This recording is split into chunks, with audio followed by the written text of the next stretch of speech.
Nothing, nothing can justify what we did.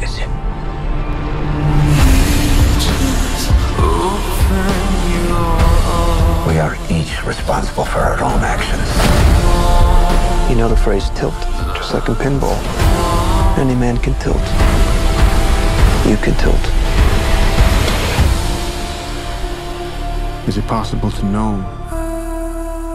when one reaches the limit? Bonjour, c'est le cinéma de papa. On se retrouve aujourd'hui pour un rattrapage sur The Card Counter, le dernier film de Paul Schrader qui est sorti fin décembre 2021 en France, qui avait écumé quelques festivals avant, et que j'attendais beaucoup parce que j'avais adoré le dernier film de Paul Schrader, sur le chemin de la rédemption en français, qui s'appelait First Reformed en anglais. Et c'est un film avec Ethan Hawke, et qui était magnifique à tout point de vue. Donc ce nouveau film m'intriguait, d'autant que le sujet me plaisait, enfin m'attirait pas spécialement, c'est-à-dire vraiment tout ce truc lié au poker, au jeu, etc. M'attirait pas forcément. Bien que le casting m'intriguait beaucoup, Oscar Isaac, Ty Sheridan, William Dafoe. Mais c'est un film que j'ai beaucoup aimé. Ça raconte l'histoire de William Tell, qui est un ancien militaire qui est devenu accro au poker, et qui va venir en aide à un jeune en proie à la vengeance, à la violence, qui veut se venger d'un chef militaire, qui était aussi le chef de William par le passé, et qui est responsable, selon le jeune, de la mort de son père, du suicide de son père. Donc le William, qui est donc accro au poker, va essayer de prendre sous son aile Kirk, pour essayer de calmer justement son désir de vengeance et essayer de l'apaiser, de le mettre sur une voie plus saine.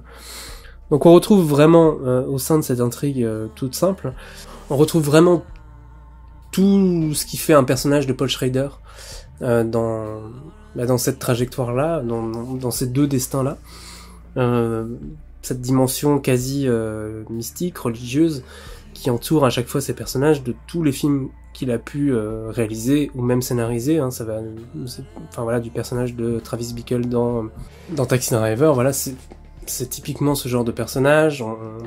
Et le film est presque un miroir tendu à son avant-dernier film, du coup, sur le chemin de la rédemption, puisqu'on a vraiment deux personnages, que ce soit le personnage d'Ethan Hawke sur le chemin de la rédemption ou celui d'Oscar Isaac dans The Card Counter, qui se répondent de manière vraiment très logique, quoi.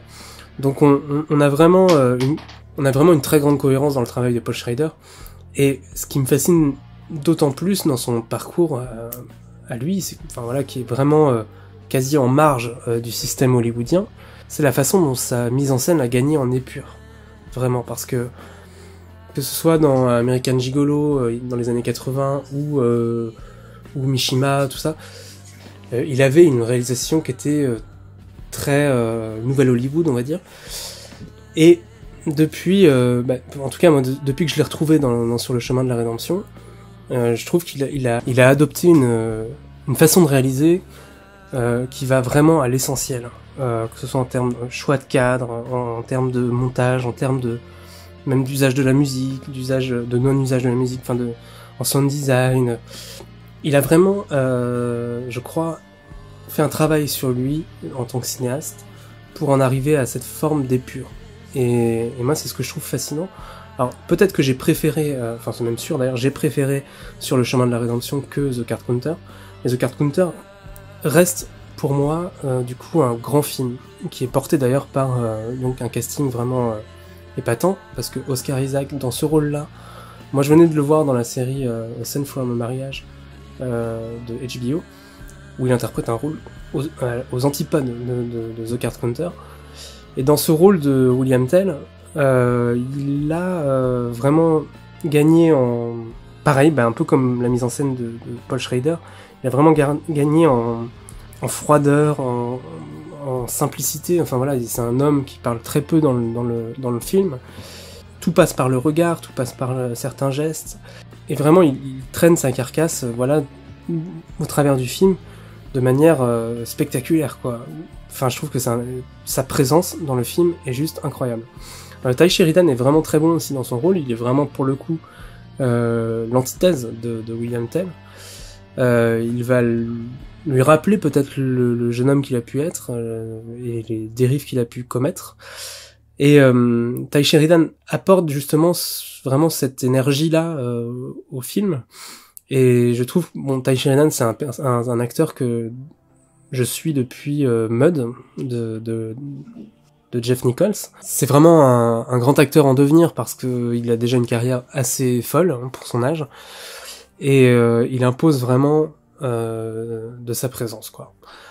Donc voilà, on a aussi William Dafoe qui joue un personnage plus secondaire et qui est pas inintéressant non plus, mais qui est beaucoup plus classique déjà. Enfin voilà, c'est un acteur fétiche de Paul Schrader, donc on a l'habitude de le voir dans son cinéma. Mais il est un petit peu plus en retrait, mais vraiment le duo de tête est vraiment incroyable. On a aussi Tiffany Haddish qui joue Lalinda, qui est une sorte de love interest pour le personnage de William, et une sorte d'ancrage aussi dans son nouveau chemin, et qui joue très bien. Je connais pas du tout Tiffany Haddish, j'avais pas du tout d'a priori sur elle ou quoi que ce soit. En tout cas, je l'ai trouvé très juste dans son rôle, et vraiment, le film repose vraiment sur l'interprétation de ses personnages, et sur cette réalisation très épurée, très presque froide, vraiment. Et vraiment, j'ai pas été déçu de la proposition de Paul Schrader, parce que maintenant, je trouve que c'est un cinéaste qui est arrivé à maturité. Je pense que plus que son travail encore dans les années 80, je trouve qu'aujourd'hui, il propose vraiment du pur cinéma, vraiment à l'état brut, en fait, vraiment de ce qu'on... En tout cas, ce que moi j'attends d'un film, quoi. Vraiment, il arrive vraiment à proposer quelque chose, en plus vraiment d'une très très grande cohérence. C'est quelqu'un, à mon avis, qu'il faudra analyser plus tard, parce que ce soit son travail de scénariste ou de réalisateur, moi je trouve que c'est quelqu'un qui a œuvré depuis 50 ans maintenant, à une galerie de portraits, en fait, de personnages cassés, de personnages en proie à la marginalité, enfin voilà, alors que je le considérais plus comme un scénariste qu'un cinéaste. Depuis 5 ans, je pense que c'est devenu certainement un des plus grands réalisateurs en activité. Donc voilà, c'était un avis très succinct sur un film qui est déjà sorti depuis quelques semaines, et que je recommande chaudement, qui s'appelle The Card Counter, et que je vous encourage à voir en salle s'il y a encore, et en tout cas à voir ou à rattraper plus tard en DVD Blu-ray si besoin. N'hésitez pas à me laisser en commentaire ce que vous aurez pensé du film, et n'hésitez pas à vous abonner à la chaîne, ça fait toujours plaisir. En attendant, je vous souhaite une bonne journée, et ciao!